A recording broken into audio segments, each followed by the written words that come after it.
pan of Southern fried chicken, candy yams, and banana pudding ever. And I know in the South those fighting words. Now let's go! All right, guys, welcome back to Cooking with Flavor KL. Today I got the queen with me, Cooking with Flavor TL. So what we're gonna make today is my mom's banana pudding recipe, right? I mean, like whenever we went to an outing or whatever, she always had to make the banana pudding. So these are your ingredients that we have. 3 boxes of vanilla wafers, 3/4 cup of sugar, 2 cups of milk, 3 egg yolks, 1/3 cup of all-purpose flour, and we're gonna use a dash of salt. And once we have the pudding or the custard together, we're gonna add about a teaspoon vanilla flavor. And also, the most important ingredient is the bananas. You can add as many bananas as you like, or a few bananas. It all depends on your taste. I add more cookies than bananas. So what do you do with this right here? We'll use this at a later time. We're not gonna use this right now. Okay. So we're just gonna set that to the side. Okay. And we're gonna get started with putting the cookies down. I like to put the cookies down first.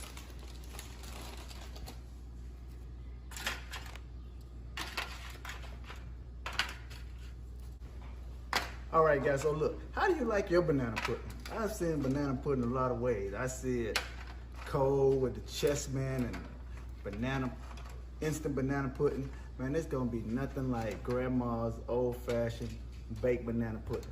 And look, you can't get no off-brand vanilla wafers too. You gotta get the real deal. Get you some Nabisco vanilla wafers. Don't go get no King wafers or none of that foolishness. You gotta get vanilla wafers. You gotta get the best ingredients so you have the best dessert. I like mine baked. I don't like no cold banana pudding. And listen too, just a note. If your banana pudding ain't gone in 2 days, it wasn't good. I'm just saying. So this is kind of how that first layer of the banana pudding go. Make sure we cover it all up with vanilla wafers. And then, all right, so now we have our double boiler and we're about to start working on our custard. So we're gonna add the 3/4 cup of sugar and a 1/3 cup of the flour. Then we're gonna mix that together, whisk that up, whiskey. And then once that's combined, we're gonna start adding the egg yolks, the salt, and the milk to make our custard. For a burn.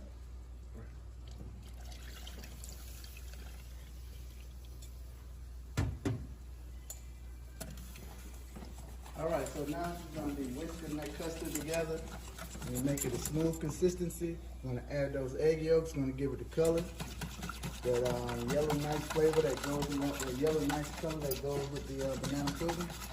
And we're gonna do that for about 10 minutes. Once we come back, it'll be nice and thick and ready to pour into the cookie and banana mix.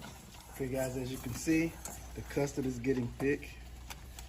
You still got about 3 or 4 more minutes on it, but you definitely want to constantly stir it so you don't scorch it or burn it. But yeah, it's almost there.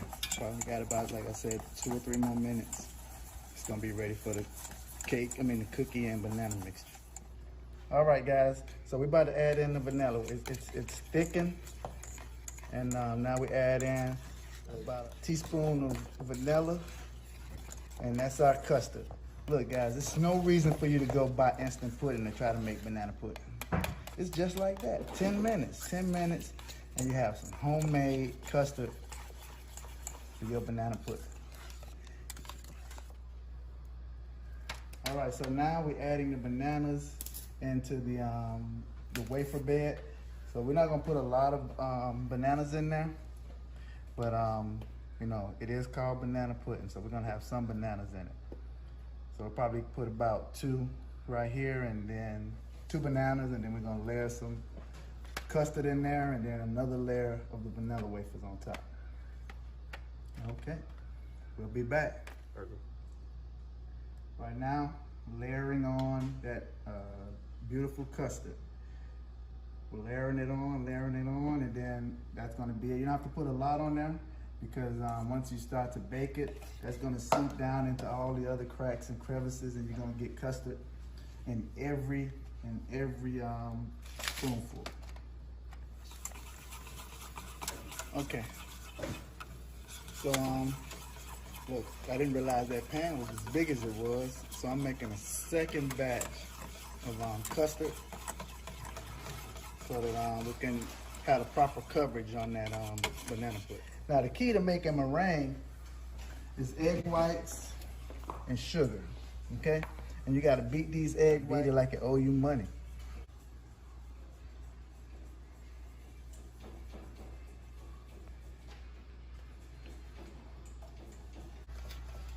Okay, so we're getting ready to pour that egg white into our mixing bowl.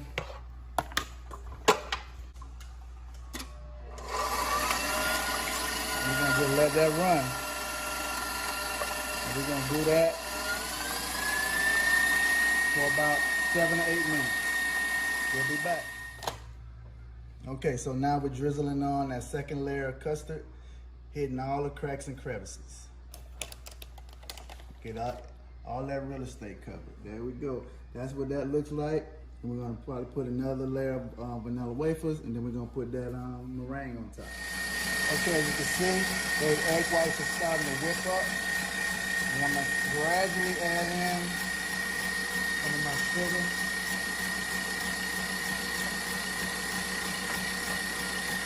Let that whip in there. And we're gonna continue to add volume.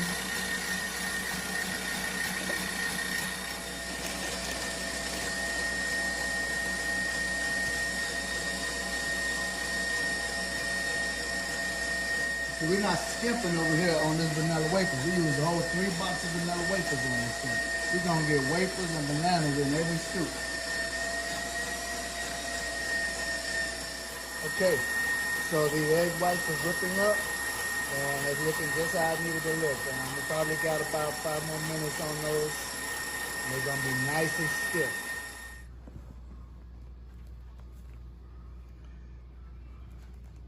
See how light that is? It's just falling right on there. So we're gonna add this to the entire mix, and then we're gonna smooth it out. All right, so guys, the meringue is on the banana pudding. We're gonna get ready to place this in the oven on 350 for about 15 to 20 minutes, or until the egg whites brown. Or the meringue. All right, so we'll pull her out in about 15 minutes. Okay, guys, the banana pudding is out of the oven. And there she is. Okay, guys, moment of truth right here. Feels good. Yes. We got the bananas, the custard. Real good. Not overly sweet, but good sweet in there. Nice balance.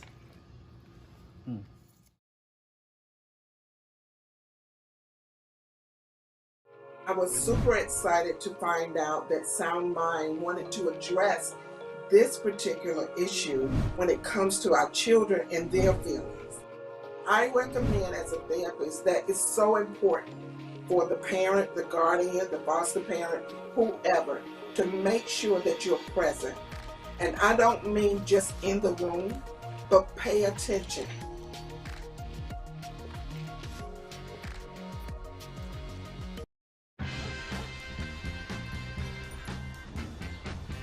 When we adopt a shelter pet, we discover they're a unique mix of all kinds of things. Come on, Jules, spot on this last one.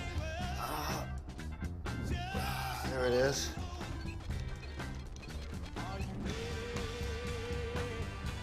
Keep going with it. Leo. They're a little bit of a lot of things, but they're all pure love. I want you to talk to us about what your experience is like as a millennial in the entertainment industry. I would honestly say that my gender probably played more of a factor than my age did. She's a female, so she probably don't really know, or she probably can't really And so then they would just write me off. But we got that together.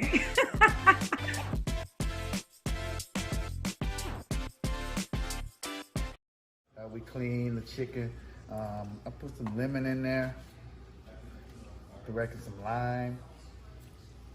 I put some salt in there. And then, this is not a lot of salt. It might look like it, but what I'm gonna do is scrub these pieces off, get all the slime from under the skin, because nobody wants a greasy, slimy chicken. You gotta make sure that you clean the chicken well, because you don't wanna have any type of salmonella poison, anything like that. So you gotta clean it off, okay? Chicken, I have my chicken already dried. We quartered it up, we cut it all down. Right now I'm gonna make the egg wash that we're gonna first dip the chicken in, and then the flour. And we have our seasoning, so we'll show you a step-by-step thing on how we cook our chicken. And while we're at it, we got the grease on the stove right there, waiting for it to cook at 350. And once it's at 350, it's gonna let us know that the chicken is ready to go. So what I have right here is like a 1/3 cup of water. Gonna mix that with the eggs. You wanna beat that real well.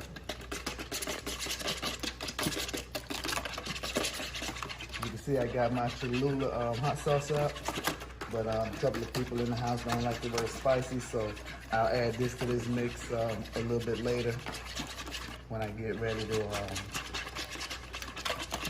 do my 5 pieces that I'm gonna put the spicy on. Okay, so that's set and ready. Now we're gonna season the chicken. So what we have here, we'll put all our chicken in a bowl. It's already been dried. You put that in the grease, you don't want a bunch of splash.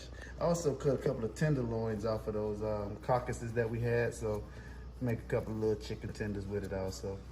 So right here we have our seasoning. We'll go ahead and mix this up together, but what's in here is, we got thyme, and we got a teaspoon of everything. Thyme, parsley, paprika, some seasoning salt, the onion powder, garlic powder, kosher salt, pepper, just a lot of the regular go-to seasonings. And so this is what we have once we got all of those seasonings combined together. We're gonna dump maybe about 3/4 of this onto the chicken to season, and we'll put the rest of it in the flour so we can bring all of that seasoning together and get it going. So you dive on in with your hands. Make sure you're massaging that seasoning into all your chicken, okay? Just want to get it all covered, get everything coated. And you always want to season everything. Season your flour, season your chicken, because you don't want bland fried chicken. Nobody wants that. So once you get the seasoning incorporated on your chicken, we'll get the egg wash squared away. Yeah. We'll mix in the seasoning and the flour. Feel like I need a little bit more.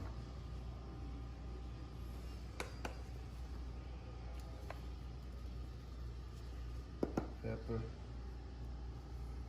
chili powder.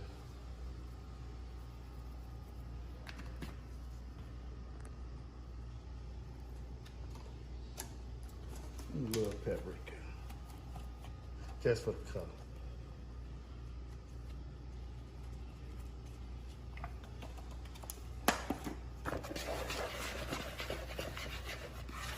Beat the flour in the bowl, cookies. All right, so we got our egg wash mixture. We have our chicken and our our flour. So what I'm gonna do right now, I'm gonna just separate a few pieces, because like I said earlier, I'm gonna put my Cholula hot sauce on something in this mix. And I just wanna have some of those. I'm gonna find my little tenderloins and fry those up too. I'm telling you, when you finish, this is gonna be some of the crunchiest chicken. Oh my God. You guys are gonna love it. All right, let me check my temperature. I'll be right back. What I'm gonna start doing now, my grease is almost the temperature. I'm gonna put some of the chicken in our egg wash. I may cook these in different batches, but what you wanna do, like the white meat, which is the chicken wing and the breast, they take about 9 to 10 minutes to cook. So we'll cook these first, and then the dark meat takes about 12 to 15 minutes to cook. So once we got that in, mostly white meat, that's the breast, and this leg right here, the wings. I'm gonna put that in our egg wash, and the thighs. All right, we got that in the egg wash. We'll cover it up, shake it out, turn the hands off right quick.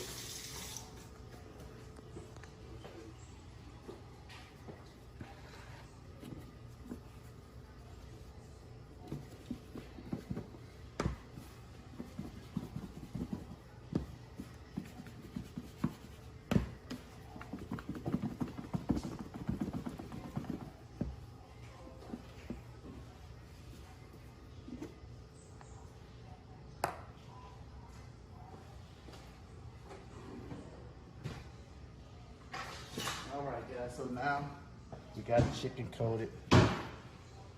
Nice coat on it. I'm using self-rising flour because I like how the compounds in there, they'll break down and give you that extra crispy crust.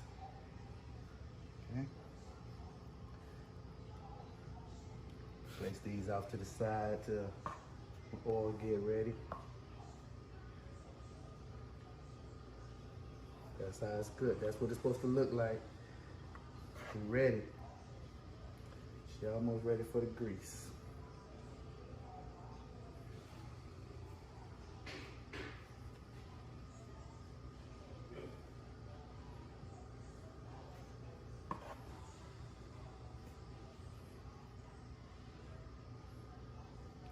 Okay, so we're gonna move over to the, go ahead and start dipping those in. Don't worry about it in this part right here. If you knock off some of that seasoning, that's fine. That egg wash and that's gonna suck that right back in. We also got the seasoning and the flour. All right, we're gonna move over to the oil right now. We're gonna see what the temperature is, and then we're gonna see if it's ready for frying. We're right at 350, just a little bit above. But don't worry, once we put the chicken in, that's gonna bring that temperature down.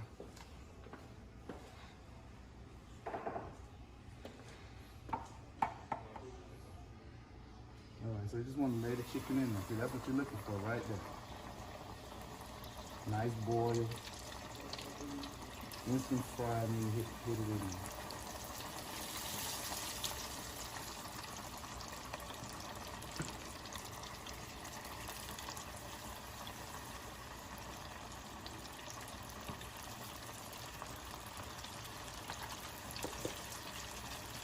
So we'll let those three cook. They're gonna cook in there for, like I said, about 9 to 10 minutes, and then we'll take them out. All right. You can see we got about 4 more minutes left to fry this. We got a nice golden brown finish. It's gonna be on. So we ain't gonna be ready probably faster than those breasts, but I took the bones out, so they should cook really good. Yes, that's all goodness right there. That's what I'm talking about. You see that? Man. You can hear the bubbles are not as violent as they were when we first put the chicken in. The chicken is now float to the top, and that's your sign that the chicken is done. But like I said, you want to look at chicken, white meat, 9 to 10 minutes. Look, nice golden brown, crunchy chicken. That's what I'm talking about right there. Flavor don't burn no chicken. They got that thing coming out there golden brown, crunchy. I have folks say they don't even eat breast meat, but when I cook that chicken breast, they be going at it. All right, we got the dark meat coming up now. We got the dark meat. I want to check the oil temperature. So sometimes you got to get the oil. So right now, once you have your oil at 350 and you cook a couple of batches, that cool chicken, drop the temperature of the oil. So you got to make sure your oil is up around 325, 350 for that next batch, because you don't want to boil your chicken in the grease. You want that thing to fry as soon as it's touching the grease. You want to hear the sizzle, the bubbles. So right now, temperature rising back up. We're at about 275. So we go. Like I said, I'm putting my Cholula in that egg wash mixture. We got about 4 or 5 pieces of chicken left that I wanted to do and make spicy. So put our Cholula hot sauce in there, man. This gives it a real great flavor. Nice little tangy to it. Or, you know, whatever hot sauce you like. If you like, what's that, Mike's Hot, or what's that, Red Hot, or whatever, you can do that. If you like Crystal's hot sauce, you can use that. But I like Cholula.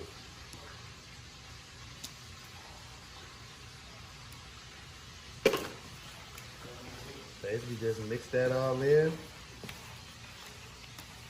We're gonna let that sit in there right there for a minute. We're gonna just sit that right there because we already got a batch of chicken in our flour. So we'll let that soak up all those flavors and we'll be back. We don't have to be chefs. We'll just be good home cooks that's gonna give good food to your family. And look, you're gonna be a winner. Trust me.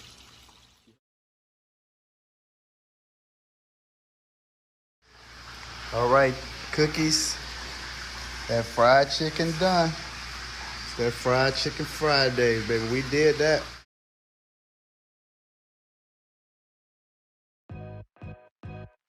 Like you said, a lot of people think that you just wake up and say, oh, this is what I'm going to be and this is what I am, and that everything happens overnight, and that is absolutely untrue. You have a few friends who's in jail right now? Do you have a few friends who's in trouble right now? I said those judges and all of that stuff really matters. The Congress and all those people matter. So you have to make sure that you pay attention to those things and the numbers of what you're voting for.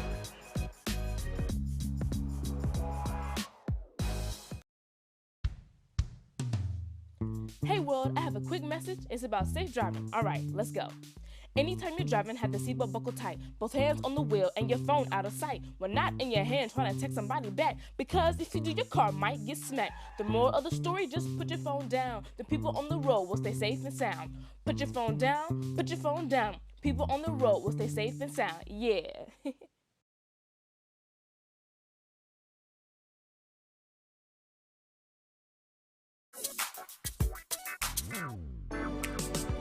What you're looking for, everybody here on the whole TV. What you're looking for, what you're looking for, everybody here on the whole TV. What you're looking for, welcome to the whole TV. This is a Thanksgiving special. Just gonna put this out. I know a lot of people want to cook yams for Thanksgiving. So right now you just rinse off your sweet potatoes, and I'll bring them over to my cutting board.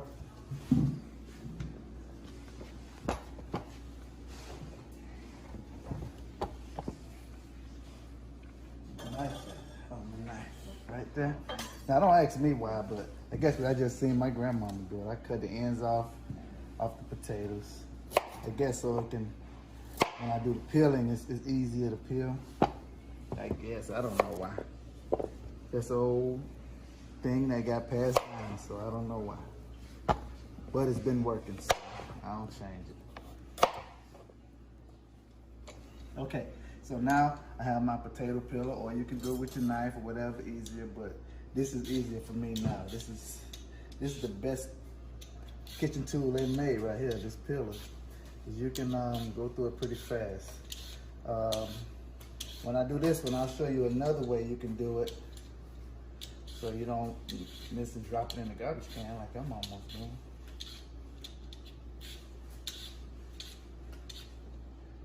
So So right there, you want to make sure you get all of the peels off and all of the brown spots. You need a good tomato, no spots on it. Good potato, not tomato. That's a nice sweet potato right there, done with the peeler. Now if you get a fork, if you use a fork, you can stick a fork in the potato and you can hold it while you do the peeling. But to me, you know, it's just easy to hold it, but. And then you just turn it with the fork. If you have a peeler, you can do that.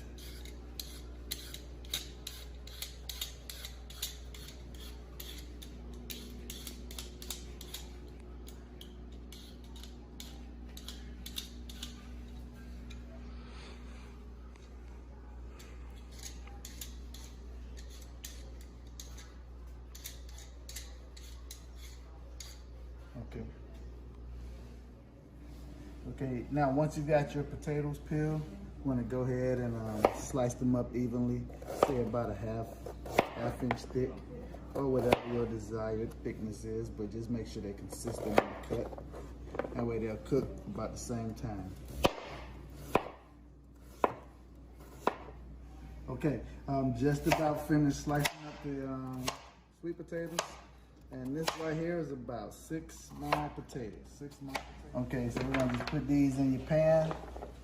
Just layer them in, and we'll move over to the stove and start making the sauce for these yams. It's gonna be delicious. Okay, right here, guys, this is the mix that we're gonna make for our yams. We have 1.5 cups of granulated sugar, a half a cup of brown sugar, 1.5 cups of heavy whipping cream, 1 stick of unsalted butter, 2.5 tablespoons of cinnamon, half a teaspoon of nutmeg, and a dash of allspice. And then here we have vanilla, 2 tablespoons of bourbon, and 2 tablespoons of maple syrup. And all of this stuff will go into our yam mix to give it that nice sweet taste that we all come to know and love. Okay, so right now we're gonna be over here making the mix. We have our heat on a medium low. Got it on number 4 on my stove. Gonna put our unsalted butter in the pot and mix that up and let that melt. Once that melts, we're gonna mix in our sugar and we're gonna mix in our sugars and our other dry ingredients, the cinnamon, the nutmeg, and the cloves. Okay, so our butter has melted, and what we're gonna do now is add our sugars in. Add our sugars in. I know that seems like a hell of a lot of sugar, but it's not. Trust me, it's gonna be just fine once we get this all squared away. Mix all of that in. Add in our heavy whipping cream. That's gonna smooth that right on out.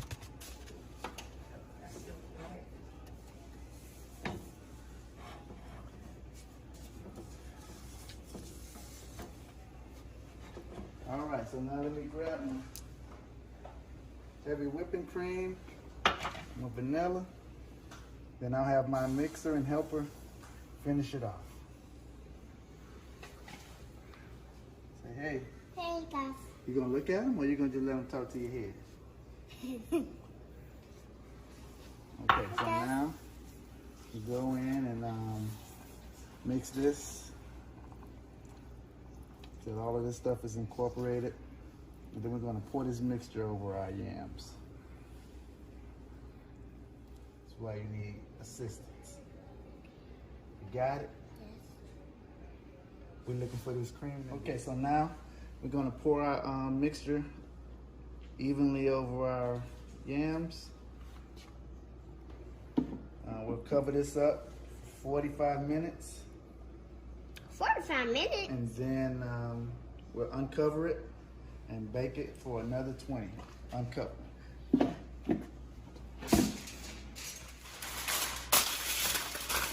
gonna cover this up and put it in the oven, like I said, for 45 minutes. And then we'll take it back out and uncover it, mix it, and let it cook in there for 20 minutes, 25 minutes uncooked.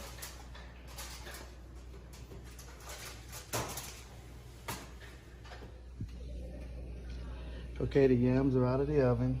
I'm going to remove the foil,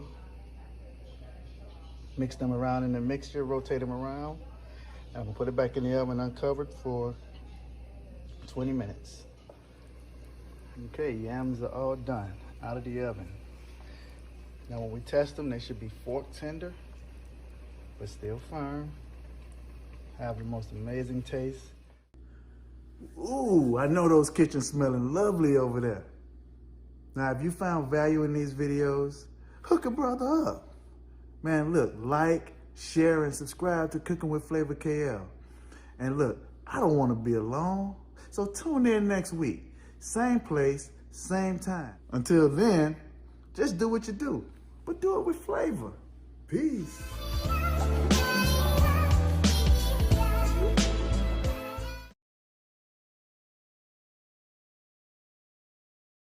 These movements like COVID, BLM, how do you think it's affected the Black dollar? It's affected the Black dollar, especially with COVID-19, where so many people have lost their jobs. And I don't think people knew to the extent of the loss it was going to be. It's a bit devastating, but I don't say it's the end of the world. I definitely try to help people get on the right track so when the next COVID comes, you're together.